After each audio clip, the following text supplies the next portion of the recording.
మలాకీ గ్రంథం, పరిశుద్ధ గ్రంథమైన బైబిల్ నుండి మలాకీ గ్రంథం 3వ అధ్యాయం 7 నుండి 12 వచనాలు. మలాకీ గ్రంథం 3వ అధ్యాయం 7 నుండి 12 వచనాలు చదువుకున్నాం. మీరు మీ పితరుల నాట నుండి మీరు నా కట్టడలను గైకొనక వాటిని త్రోసివేసితిరి. అయితే మీరు నా తట్టు తిరిగిన ఎడల నేను మీ తట్టు తిరుగుదునని సైన్యములకు అధిపతియగు యెహోవా సెలవీయగా, మేము దేని విషయములో తిరుగుదుమని మీరందురు. మానవుడు దేవుని యొద్ద దొంగిలునా? అయితే మీరు నా యొద్ద దొంగిలితిరి. దేని విషయములో మేము నీ యొద్ద దొంగిలితిమని మీరందురు. 10వ భాగమును ప్రతిష్టార్పణలను ఇయ్యక దొంగిలితిరి. ఈ జనులందరూ నా యొద్ద దొంగిలిచునే ఉన్నారు. మీరు శాపగ్రస్తులై ఉన్నారు. నా మందిరములో ఆహారముండునట్లు 10వ భాగమంతయు మీరు నా మందిరపు నిధిలోనికి తీసుకుని రండి.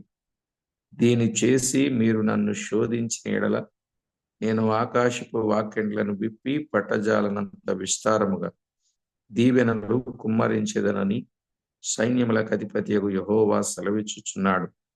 మీ పంటను తినివేయు పురుగులను నేను గద్దించెదను. అవి మీ భూమి పంటను నాశనము చేయవు. మీ ద్రాక్ష చెట్లు అకాల ఫలములను రాల్చకయుండునని సైన్యములకు అధిపతియగు యెహోవా సెలవిచ్చుచున్నాడు. అప్పుడు ఆనందకరమైన దేశములో మీరు నివసింతురు గనుక అన్యజనులందరూ మిమ్మును ధన్యులందురని సైన్యములకు అధిపతియగు యెహోవా సెలవిచ్చుచున్నాడు. చదవబడిన ఈ లేఖన భాగము ప్రార్థన చేసి వాక్యాన్ని ధ్యానం చేద్దాం.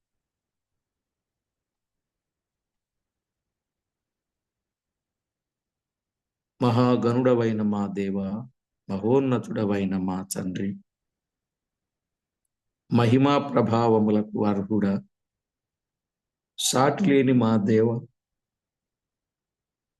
సర్వశక్తి సంపన్నుడా, ఉన్నతుడా, సర్వోన్నతుడా, మహిమా ప్రభావములకు అర్హుడా, అద్వితీయ సత్యదేవుడా, గంభీరుడా, అసమానుడా, అదృశ్యుడా,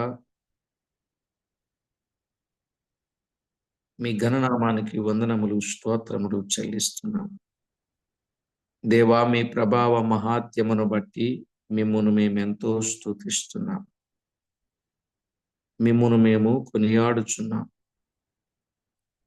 మా ప్రభువా, నీవెంతో ఉన్నతమైన దేవుడవు, మహిమగల దేవుడవు, ప్రభావము గల దేవుడవు, సాటి లేని దేవుడవైనందుకు స్తోత్రము చెల్లిస్తున్నాం. కనికర సంపన్నుడా, కృపా సత్య సంపూర్ణుడా, ఆలోచనకర్త, నిత్యుడవగు మా ప్రభువా, మీకు స్తోత్రములు, స్తుతులు చెల్లిస్తున్నాం. మా ప్రభువా, మమ్మను మీరు ఎంతో ఎక్కువగా ప్రేమించారు. అట్లు మమ్మను మీరు జ్ఞాపకం చేసుకున్నారు.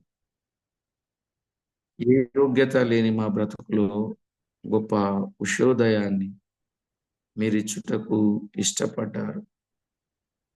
మా ప్రభువా, నశించి నరకానికి వెళ్ళిపోతుండగా అక్కడి నుండి పట్టుకొని తప్పించారు, రక్షించారు, నిత్య జీవానికి వారసులుగా చేశారు. అందుకై స్తోత్రం.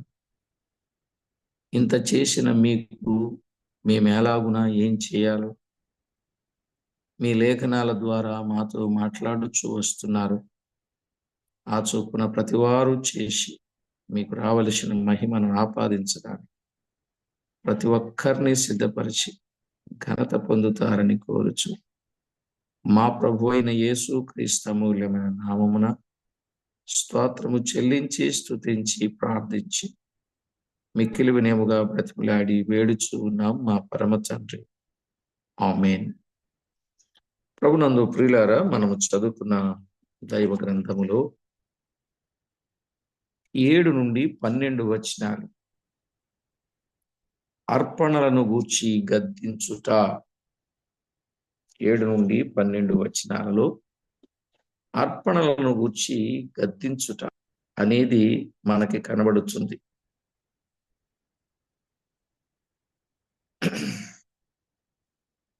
7వ వచనములో వ్రాయబడిన మాట, మీ పితరుల నాట నుండి మీరు నా కట్టడలను గైకొనక వాటిని త్రోసివేసిరి. చూశారా, ఇశ్రాయేలీలు వారెలా ఉన్నారు అని అన్నప్పుడు తేటగా వ్రాయబడిన మాట, పితరుల నాట నుండి మీరు నా కట్టడలను గైకొనక వాటిని త్రోసివేసి అని మలాకీ ద్వారా దేవుడు హెచ్చరించుచున్నాడు. ఈ మాటలు ఇంచుమించుగా ప్రవక్తలందరూ హెచ్చరించుచునే వచ్చారు. ఎవరెవరు హెచ్చరించారు అని మనము బైబిల్ గ్రంథాన్ని అడిగితే, ఇర్మియా గ్రంథం 7వ అధ్యాయం 25వ వచనం. ఇర్మియా గ్రంథం 7వ అధ్యాయం 25వ వచనం. అలాగే 26వ వచనం. 7, 25, 26. అలాగే 16వ అధ్యాయం 11, 12 వచనాలు. 16వ అధ్యాయం 11, 12 వచనాలు. హోషియా గ్రంథం 4వ అధ్యాయం 2, 3 వచనాలు. హోషియా గ్రంథం 4వ అధ్యాయం 2, 3 వచనాలు. అలాగే యెహెజ్కేలు 8వ అధ్యాయం 12వ వచనం. యెహెజ్కేలు 8వ అధ్యాయం 12వ వచనం. ఈలాగు వారు తిరుగుబాటు చేయుచున్నను కరుణామయుడైన దేవుడు ఏమన్నాడు తెలుసండి? మీరు నా తట్టు తిరిగిన ఎడల నేను మీ తట్టు తిరుగుదును అన్నాడు. మీరు నా తట్టు తిరగండి, నేను మీ తట్టు తిరుగుతా. ఈ మాట కూడా అనేక సార్లు భక్తుల ద్వారా హెచ్చరించాడు. మీరు నా తట్టు తిరిగితే నేను మీ తట్టు తిరుగుతానని ఆయన హెచ్చరించిన సందర్భం బైబిల్ గ్రంథంలో తేటగా ఉంది. ఇర్మియా గ్రంథం 3వ అధ్యాయం 1వ వచనం, అలాగే 22వ వచనం. ఇర్మియా గ్రంథం 3వ అధ్యాయం 1వ వచనం, అలాగుననే 22వ వచనం. యెహెజ్కేలు గ్రంథం 18వ అధ్యాయం 20వ వచనం. యెహెజ్కేలు గ్రంథం 18వ అధ్యాయం 20వ వచనం కూడా చూస్తాం. ఇక ఇర్మియా భక్తుడు 200 ఏండ్ల క్రితమే ఈ మాటలు చెప్పాడు. 200 ఏండ్ల క్రితమే ఇర్మియా ఈ మాటలు చెప్పాడు. తరువాత కొంతకాలానికి యెహెజ్కేలు కూడా చెప్పాడు. ఇర్మియా ప్రస్తావించారు, యెహెజ్కేలు కూడా ప్రస్తావించారు. 100 ఏండ్ల క్రితం జకర్యా కూడా ప్రస్తావించాడు. జకర్యా కూడా 100 ఏళ్ల క్రితం ప్రస్తావించాడు. జకర్యా గ్రంథం 1వ అధ్యాయం 3వ వచనం. జకర్యా గ్రంథం 1వ అధ్యాయం 3వ వచనం మనము చదివినప్పుడు మనకు అర్థమవుతుంది. నిజమే, ఇర్మియా, యెహెజ్కేలు వారి భారాన్ని మనము గుర్తించినప్పుడు ప్రతి విషయంలో పూసగుచ్చినట్లు ప్రజల యొక్క అవిధేయతను ఎత్తి చెప్పి, దేవుడు ఇలాగున మీకు శిక్ష వేయబోతున్నాడు, దాని నుండి తప్పించుకోవడానికి దేవుని వైపు తిరగండి, దేవుని కట్టడలను అనుసరించండి, యూదులైన వారలారా మీరు దేవుని కట్టడలను కాపాడువారై ఉన్నారు, అనే ఆలోచన సారిసారికి చెప్పినట్లుగా చూస్తాం. అయితే వారు నాట నుండి కూడా తొలగి తమ పితరుల వలె అవిధేయులైనట్లుగా బైబిల్ గ్రంథంలో మనము చూస్తాం. అయితే ఆయన వారు తన వైపు తిరగవలనని కోరుచూ ఉన్నాడు. కానీ యాజకులు ఏమన్నారంటే, మేము దేని నుండి తొలగితిమి అని ప్రార్థించారండి. మేము దేని నుండి తొలగించబడితిమి అని వారు ప్రశ్నించారు. అప్పుడప్పుడు మనము కూడా దేని వలన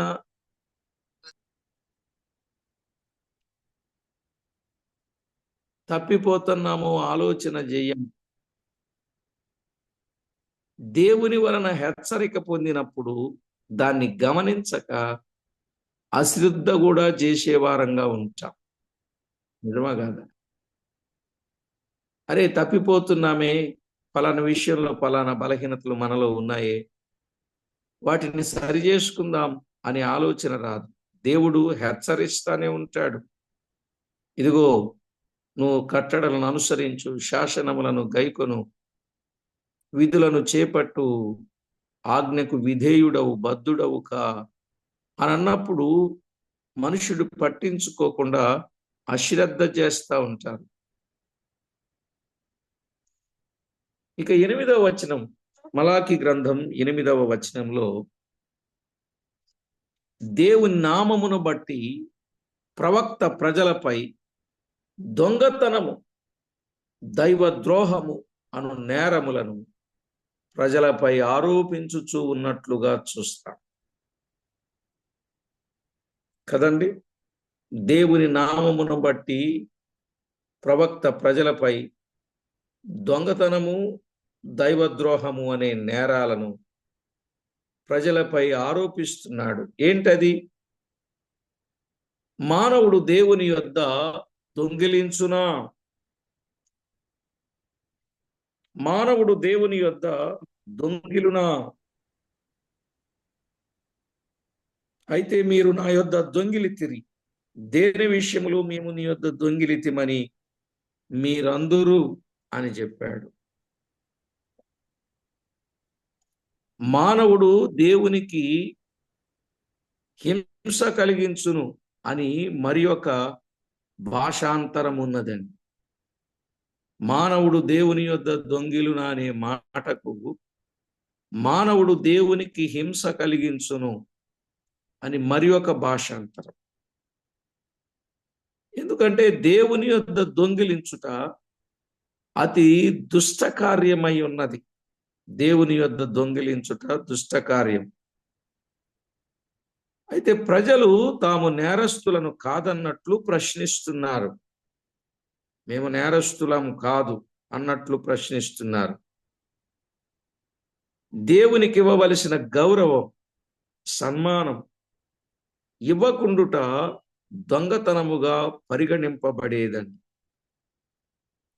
దేవునికి ఇవ్వవలసిన గౌరవము గాని సన్మానము గాని ఇవ్వకుంటే అది కూడా దొంగతనమే. వారు చేయు దొంగతనమునకు దశమ భాగములు ఇయ్యకుండుటయేనని దేవుడు సెలవిస్తున్నాడు. దశమ భాగములు ఇయ్యకపోవుటయే అది దొంగతనం అని చెప్తున్నాడు.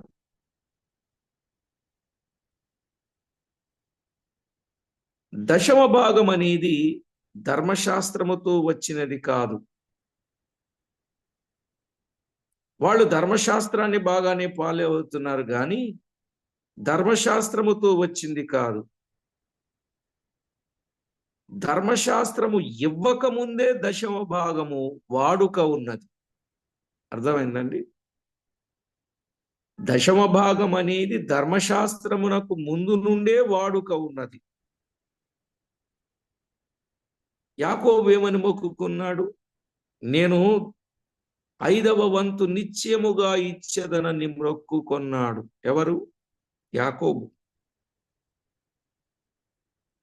అబ్రహాము కొల్లగొన్న వాటిలో దశమ భాగము ఇచ్చాను అన్నాడు. ఆదికాండం 14వ అధ్యాయం 20వ వచనం. ఆదికాండం 14వ అధ్యాయం 20వ వచనం. యాకోబేమో 5వ వంతు నిత్యముగా ఇస్తానని మొక్కుకున్నాడు. అబ్రహాము దశమ భాగం ఇచ్చాడు. హెబ్రీ పత్రిక 7వ అధ్యాయం 1 నుంచి 4 వచనాలు. హెబ్రీలకు రాసిన పత్రిక 7వ అధ్యాయం 1 నుంచి 4 వచనాలు. ఇక్కడ మీరు తేటగా గమనించాల్సిన సత్యం, ఓ ప్రియులారా, పరిశుద్ధ వాక్యములో వ్రాయబడిన మాట జాగ్రత్తగా మనము ఆలోచన చేయాలి.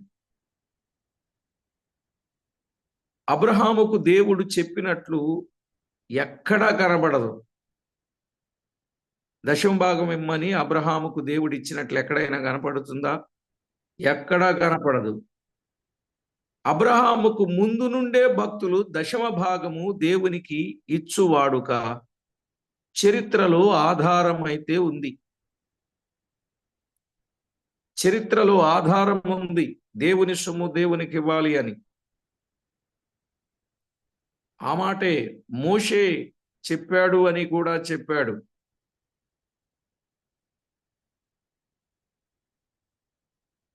దైవ గ్రంథములో వ్రాయబడిన మాటలు. ఏదేనులో ఉన్న మంచి చెడ్డల తెలివినిచ్చు వృక్షము దేవుని భాగము అని చెప్పుదురు. ఏదేను వనములో ఉన్న మంచి చెడ్డల తెలివినిచ్చు వృక్షం దేవుని భాగం అని చెప్పుదురు. అంటే వారములో ఒక దినము దేవునిదే. వారములో ఒక దినము దేవునిదే. 10 ఆజ్ఞలలో మొదటి 4 దేవునికి సంబంధించినవే. 10 ఆజ్ఞలలో మొదట 4 దేవునికి సంబంధించినవే. అలాగే ప్రభు నేర్పిన ప్రార్థనలో మొదటి 4 దేవునికి సంబంధించినవే. ప్రభు నేర్పిన ప్రార్థనలో మొదట 4 దేవునికి సంబంధించినవే. అలాగే ఏదేను తోటలోని చెట్టు దేవుని భాగము అని చెప్పుదురు. అప్పటి నుండి దశమ భాగము వాడుకలో ఉన్నట్లు పండితుల అభిప్రాయం. ఎప్పటి నుంచి? ఏదేను వనములో ఉన్న మంచి చెడ్డల తెలివినిచ్చు చెట్టున్నది చూసారా? అది మోషే కాలమందు ఇంకా స్థిరపరచబడింది. అది మోషే కాలమందు ఇంకా స్థిరపరచబడింది. అది యెహోవా సొమ్ముగా నిర్ణయించబడింది. దశమ భాగం అనేది అది యెహోవా సొమ్ముగా అది నిర్ణయించబడింది. లేవియాకాండం 27వ అధ్యాయం 30-32 వచనాలలో చూస్తాం. లేవియాకాండం 27వ అధ్యాయం 30 నుండి 32 వచనాలు. గనుక దేవుని సొమ్ము అనేది మనము దాచకూడదు. అలా దాచినట్లయితే, దోచినట్లయితే, మనమే ఖర్చు చేసినట్లయితే నిజముగా అది దొంగతనం అవుతుంది. అర్థమవుతుందండి? దేవుని సొమ్ము ఎవరైతే తమ సొంతానికి ఉపయోగిస్తారో అది దొంగతనం అయిపోతుంది. మరి దేవుని సొమ్మును దొంగిలించవచ్చా?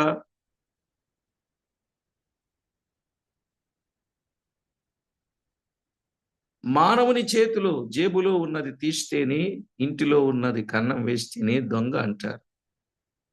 మరి దేవుని ఇంటిలోనే కన్నం వేస్తే, దేవునిది దేవునికి ఇవ్వకుండా కన్నం వేస్తే వారిని ఏమనాలి?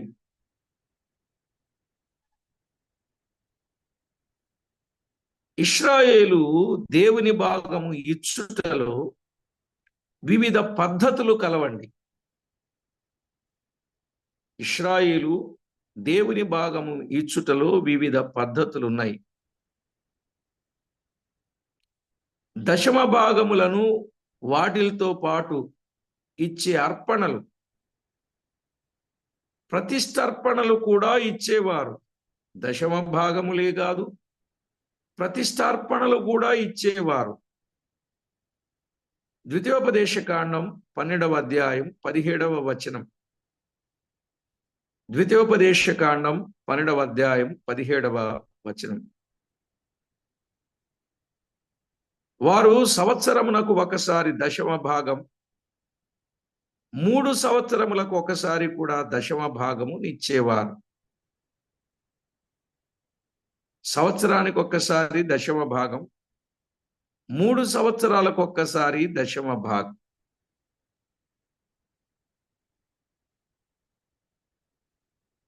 అంటే సంవత్సరం పంటలో కానీ ఏదే కానీ దశమ భాగం, మళ్ళా 3 సంవత్సరాలు కలిపి ఎంత వచ్చిందో లెక్క చూసుకొని ఆ 3 సంవత్సరాలకు ఒకసారి మళ్ళా ఇచ్చేవారు. ద్వితీయోపదేశకాండం 14వ అధ్యాయం 22వ వచనం, 28వ వచనం. ద్వితీయోపదేశకాండం 14వ అధ్యాయం 22, 28 వచనం. అవే కాకుండా ఇంకా ప్రథమ ఫలాలు అవి కూడా ఇచ్చేవారు. దశమ భాగం ఇచ్చేవాళ్ళు, అర్పణలు ఇచ్చేవారు. సంవత్సరానికి ఒకసారి దశమ భాగం, 3 సంవత్సరాలకు ఒకసారి దశమ భాగం, అలాగుననే ప్రథమ ఫలములు, ఇక వివిధ రకముల అర్పణలు ఇచ్చేవారు. ప్రథమ ఫలములు, అర్పణలు ఇచ్చేవారు. ఇవన్నీ కలిపిన ఎడల వారు 3వ భాగముని ఇచ్చేవారు అని పండితులు చెబుతూ ఉన్నారు. అర్థమవుతుందండి? ఇలాగున దేవునికి వారు ఇచ్చారు. నెహెమ్యా గ్రంథం 10వ అధ్యాయం 37 నుండి 39 వచనాలు. నెహెమ్యా గ్రంథం 10వ అధ్యాయం 37 నుండి 39 వచనాలు మనము చూడవచ్చు. నెహెమ్యా కాలములో కూడా వారు దేవుని భాగము ఇవ్వకపోవటను బట్టి, నెహెమ్యా వారిని గట్టిగా గద్దించుటను బట్టి ఆ కాలపు పెద్దలందరూ కలిసి దేవుని భాగము సరిగా ఇవ్వాలని తప్పక ఒప్పందము చేసుకున్నారు. నెహెమ్యా కాలములో వారు దేవుని భాగాన్ని దేవునికి ఇవ్వకపోవటను బట్టి నెహెమ్యా వారిని గట్టిగా గద్దించాడు. అలాగూ గద్దించుటను బట్టి ఆ కాలపు పెద్దలందరూ కలిసి దేవుని భాగము సరిగా ఇవ్వాలని ఒప్పందం చేసుకున్నారు, ప్రమాణము చేసుకొనిరి. వారేం చేసుకున్నారు? వారు ప్రమాణము చేసుకొనిరి. క్రొత్త నిబంధన గ్రంథములో కూడా దశమ భాగము కొట్టివేయబడలేదండి. కొట్టివేయబడలేదు కానీ అది విశాలపరచబడింది. క్రొత్త నిబంధనలో కూడా దశమ భాగము కొట్టివేయబడలేదు కానీ అది విశాలపరచబడింది. మత్తయి సువార్త 23:23లో వ్రాయబడిన మాట, అయ్యో వేషధారులైన శాస్త్రులారా, పరిసయ్యులారా,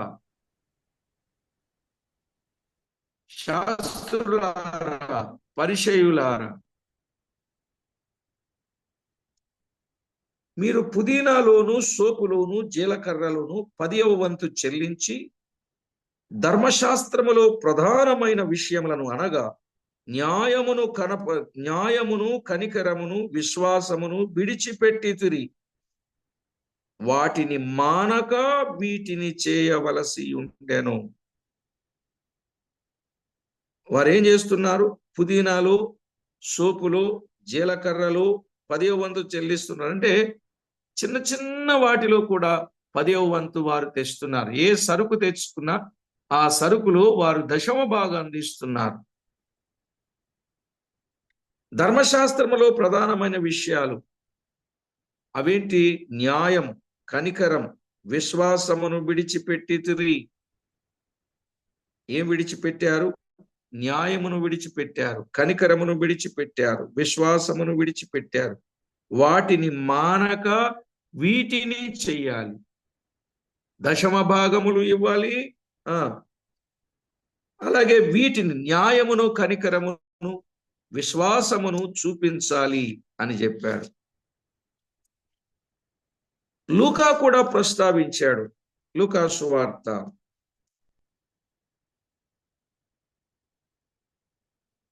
లూకా కూడా ప్రస్తావించిన సందర్భం మనము ఎరుగుదు. గనుక ప్రభునందు ప్రియులారా,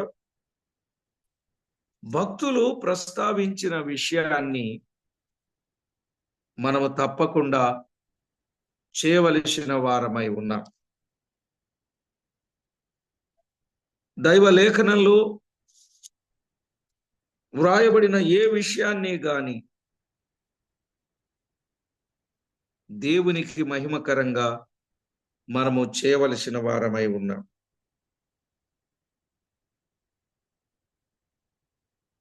గనుక ప్రతి ఒక్కరూ దైవ గ్రంథములు వ్రాయబడిన సత్యాలు మనము అర్థం చేసుకోవాలి. కనుక దేవుని భాగం దేవునికి ఇవ్వాలి అని చెప్తా ఉన్నాడు. ప్రభువు తేటగా చెప్పాడు, వాటిని మానక వీటిని చేయమని ఆయన చెబుతూ ఉన్నాడు.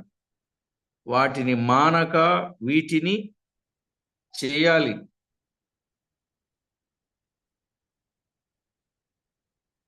దశమ భాగము నిచ్చుచు న్యాయము, కనికరము, విశ్వాసము కలిగి ఉండాలి అని చెప్పాడు. కొరింథీయులకు రాసిన మొదటి పత్రిక 9వ అధ్యాయం. కొరింథీయులకు రాసిన మొదటి పత్రిక 9వ అధ్యాయం 13-14 వచనాలలో 13-14 వచనాలలో ఆలయ కృత్యములు జరిగించువారు ఆలయముల వలన జీవనము చేయుచున్నారు అనియు, ఆలయ కృత్యములు జరిగించువారు ఆలయముల జీవనము చేయుచున్నారు, అవియు అలాగు నా సువార్త ప్రచురించువారు సువార్త వలన జీవించవలనని ప్రభువు నియమించుచున్నాడు అని మనము చదువుతూ ఉన్నాం. 13లో ఆలయ కృత్యములు జరిగించువారు ఆలయము వలన జీవనము చేయుచున్నారు. 14వ వచనంలో సువార్త ప్రచురించువారు సువార్త వలన జీవించవలనని ప్రభువు నియమించి ఉన్నాడు. అర్థమవుతుందండి?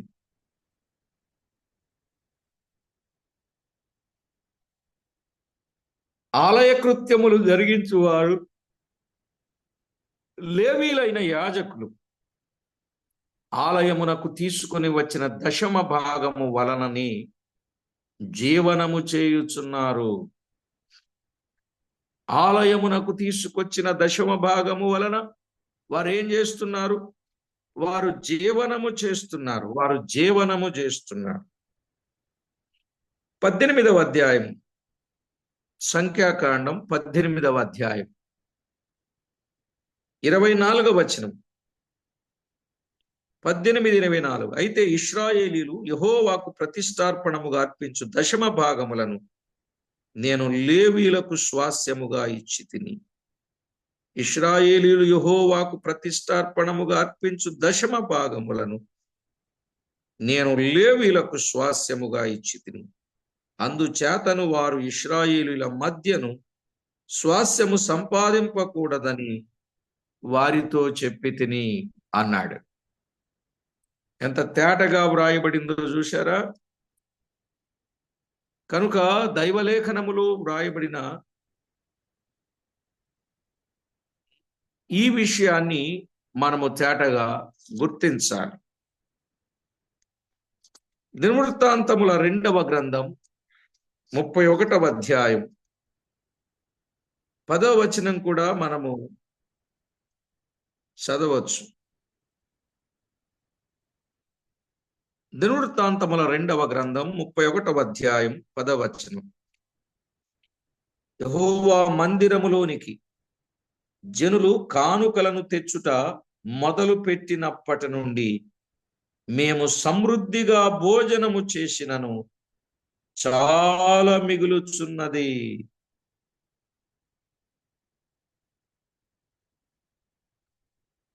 తొమ్మిదవ వచనంలో మనం చూస్తాం, హిజ్కియా ఆ కుప్పలను గూర్చి యాజకులకు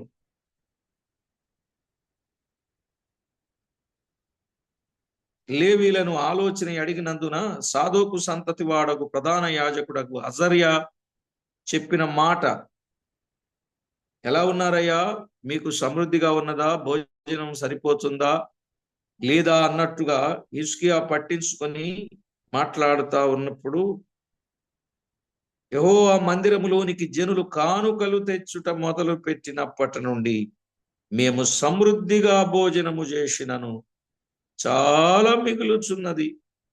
యెహోవా తన జనులను ఆశీర్వదించినందున ఇంత గొప్ప రాశి మిగిలినదని రాజుతో అనగా. కాబట్టి ప్రభునందు ప్రియులారా, దేవుని కొరకు ధారాళత కలిగి దేవుని సొమ్ము దేవునికి తెచ్చి ఇవ్వాలి. అలాగే ఈ దినాలలో కూడా దేవుని ప్రజలు దశమ భాగము ద్వారా దేవుని సేవకులు పోషింపబడతారండి అను సత్యము కనబడతా ఉంది బైబిల్లో. గనుక అపోస్తుడైన పౌలు దేవుని భాగములు ఇవ్వవలెనని తేటగా చెప్పాడు. దేవుని భాగాన్ని దేవునికి ఇవ్వండి అని తేటగా చెప్పాడు. ఈవేళ ఆరాధికులైనటువంటి వారు దేవుని భాగము దేవునికి ఇవ్వటం లేదు.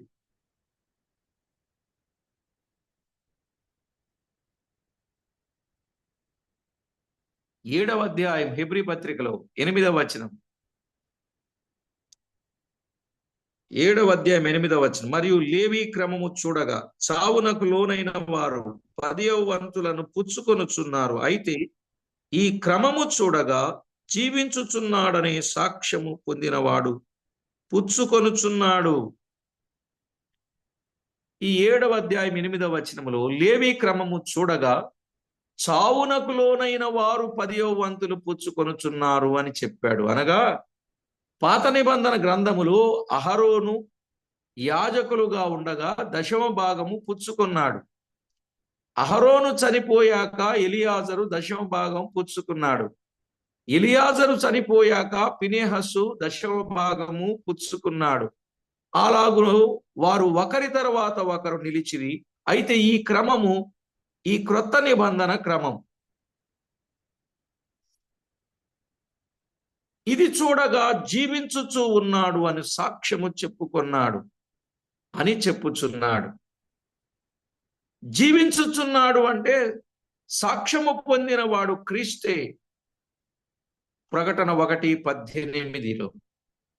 కనుక దైవ సేవకులకు ఇచ్చు దశమ భాగములు వారికే ఇచ్చినట్టు కాదు గాని యేసు ప్రభువుకి ఇచ్చినట్టు ఇక్కడ చెప్పుచూ ఉన్నాడు.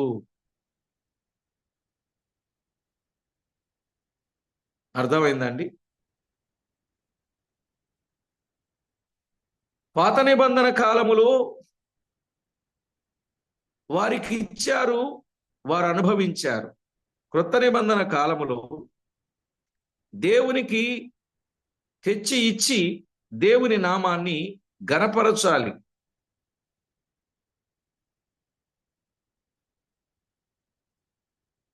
కాబట్టి ప్రభు పిల్లలమైన మనము దశమ భాగం 3వ భాగం ఇచ్చినట్లుగా మనము చూడగలం. కాబట్టి ప్రభునందు ప్రియులారా, ప్రభు పిల్లలమైన మనము దేవునికిచ్చి దీవించబడాలి. క్రొత్త నిబంధన గ్రంథములో ముఖ్యంగా 3వ భాగము కనబడుచు ఉన్నది.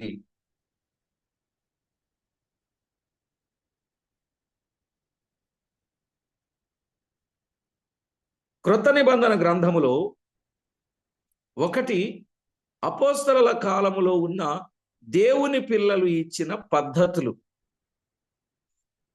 1 క్రొత్త నిబంధన కాలములో అపోస్తలుల కాలములో ఉన్న దేవుని పిల్లలు ఇచ్చిన పద్ధతులు. 2 మాసిదోనియా సంఘస్థులు ఇచ్చిన పద్ధతులు. మాసిదోనియా సంఘస్థులు ఇచ్చిన పద్ధతులు. 3 యేసు ప్రభు ఇచ్చిన మాదిరి. యేసు ప్రభు యొక్క మాదిరి.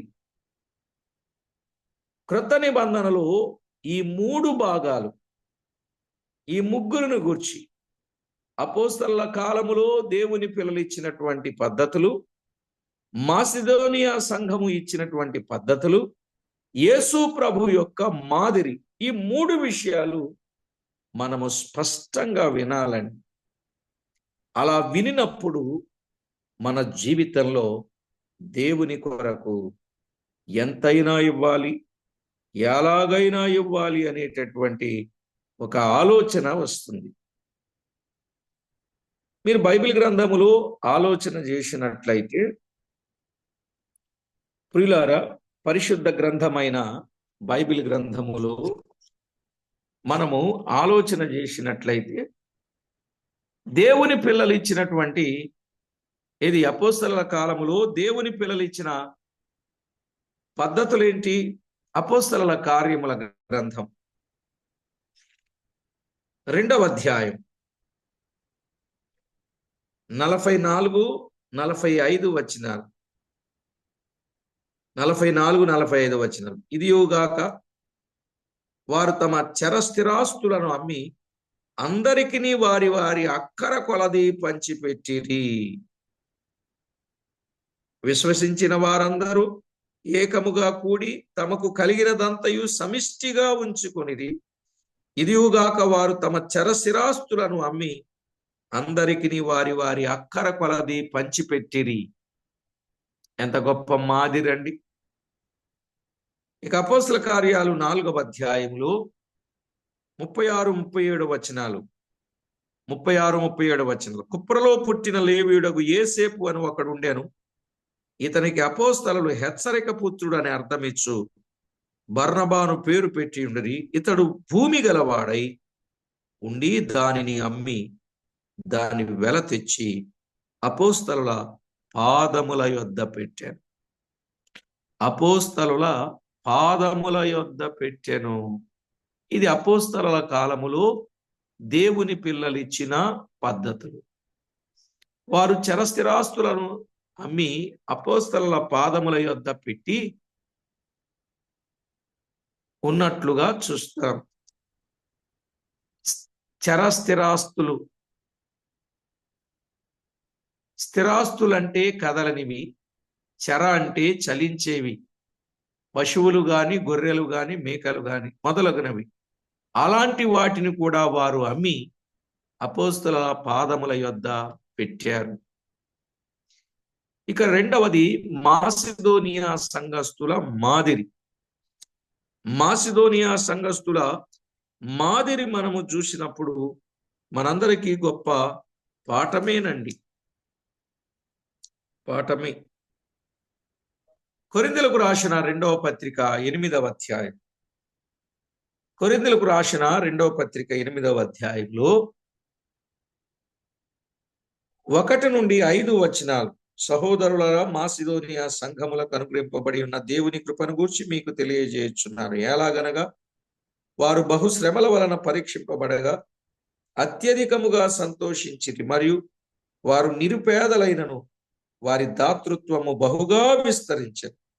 ఈ కృప విషయములోను పరిశుద్ధుల కొరకైన పరిచర్యలోను పాలు పొందు విషయములోను మనపూర్వకంగా మమ్మును వేడుకొనుచు వారు తమ సామర్థ్యము కొలదియే గాక సామర్థ్యము కంటే ఎక్కువగా తమంతట తామే ఇచ్చిరని మీకు సాక్ష్యం ఇచ్చుచున్నాం. ఇదియుగాక మొదట ప్రభువునకును దేవుని చిత్తమునకును తమను తామే అప్పగించుకుని ఇంతగా చేయుదురని మేమనుకొనలేదు. ఎంత దాతృత్వము కలిగిన వారుగా ఉన్నారు. వారెవరండి? వారు నిరుపేదలు. వారు నిరుపేదలైనప్పటికీ ఎంతో దాతృత్వము గలవారుగా ఉన్నట్లు దైవ లేఖనంలో మనము చూస్తున్నాం. ప్రియులారా, బహుశ్రమలలో పరీక్షింపబడిన వారి దాతృత్వము బహుగా విస్తరించను. వారు తమ సామర్థ్యము కంటే ఎక్కువగా తమంతట తామే ఇచ్చారు.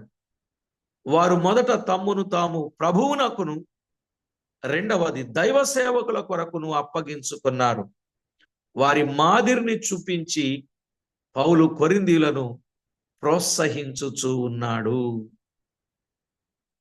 ఆహా, మాసిదోనియా సంఘస్థుల మాదిరి ఎంత గొప్పది! ఇక మూడవదిగా ప్రభువు చూపిన మాదిరి. కొరింథీయులకు రాసిన 2వ పత్రిక 8వ అధ్యాయం 9వ వచనం. 8:9. మీరు మన ప్రభు అయిన యేసు క్రీస్తు కృపను ఎరుగుదురు గదా. ఆయన ధనవంతుడయుండి మీరు తన దారిద్ర్యము వలన ధనవంతులు కావాలనని మీ నిమిత్తము దరిద్రుడాయను అన్నాడు. ఆయన ధనవంతుడై ఉండి మనలను ధనవంతులుగా చేయటానికి మన నిమిత్తం ఆయన ఏమయ్యాడు? దరిద్రుడయ్యాడు. ఆయన తన కొరకు కలిగిన యావత్తును మన కొరకు సమర్పించాడు. మరియు కలిమి కొలది, శక్తి కొలది, వర్ధిల్లిన కొలది ఇష్టపూర్వకంగా, ఉత్సాహంగా ప్రభు పని కొరకు ఇవ్వవలెనని క్రొత్త నిబంధనలో మనము చూస్తున్నాం. ఏమండి? ఎలా ఇవ్వాలి? కలిమి కొలది ఇవ్వాలి, శక్తి కొలది ఇవ్వాలి, వర్ధిల్లిన కొలది ఇవ్వాలి, ఇష్టపూర్వకంగా ఇవ్వాలి, ఉత్సాహంగా ప్రభు పని కొరకు ఇవ్వాలి.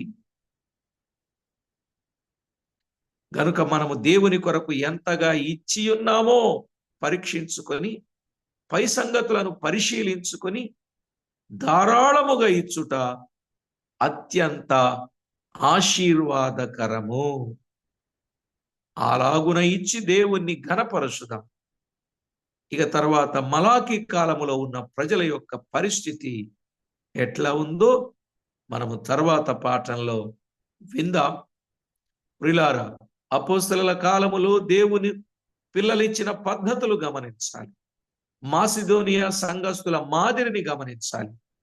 ప్రభు చూపిన మాదిరిని మనము గమనించి దేవునికి తెచ్చి ఇచ్చి ఆయన పనిలో, పరిచర్యలో ముందుకు సాగుదాం. ప్రార్థన చేసుకుందాం. పరిశుద్ధుడా, పరమందు ఆసీనుడా, అమూల్యమైన మీ వాక్యములో విశేషమైన సంగతులను మాకు వివరంగా చెప్పినందుకు స్తోత్రం. మా లోటును మేము ఎరిగి మీ సొమ్ము మీకిచ్చి మిమ్మును ఎంతో ఘనపరిచేవారుగా, మీకెంతో ప్రభావమును ఆరోపించేవారిగా మమ్మను మీరు సిద్ధపరచి మీకు రావలసిన ప్రభావమును మీరు ఆరోపించుకొనమని వేడుకుంటున్నాం. మా ప్రాణప్రియుడా, మా సహాయకుడా, సమస్త విషయాలలో కరుణ చూపుచూ ఉన్నందుకు కృతజ్ఞతలు. ఏ యోగ్యత మా ఎడల మా పట్ల లేకపోయినా విశేషమైన ప్రేమ చూపించి, కరుణించి, కటాక్షించి, రక్షించి దైవరాజ్యమునకు వారసులుగా చేశారు. మీ పిల్లలుగా చేసుకున్న కారణము చేత మేము దశమ భాగమును కలిమి కొలది, శక్తి కొలది, వర్ధిల్లిన కొలది ధారాళంగా, ఉత్సాహంగా, పిసినితనము లేకుండా మీకిచ్చి మిమ్మును ఘనపరిచే వారిగా మమ్మను మీరు సిద్ధం చేయండి. మాతో మాట్లాడిన ప్రతి సంగతిని బట్టి వందనాలు. అసలు మా కొరకు మీరు ఎంత గొప్ప త్యాగం చేశారో అది మేము గుర్తిస్తే మాకు కలిగింది ఏది మాది కాదు, మీరిచ్చిందే. కనుక మీ కొరకు, మీ సేవ కొరకు మేము ఇచ్చి మిమ్మల్ని ఘనపరిచే వారిగా మమ్మను సిద్ధపరచమని కోరుచు మా ప్రభు అయిన యేసు క్రీస్తు అమూల్యమైన నామమున స్తోత్రము చెల్లించి స్తుతించి ప్రార్థించి మిక్కిలి వినయముగా బ్రతిమలాడి వేడుచూ ఉన్న మా ప్రియ పరలోకపు తండ్రి, ఆమేన్.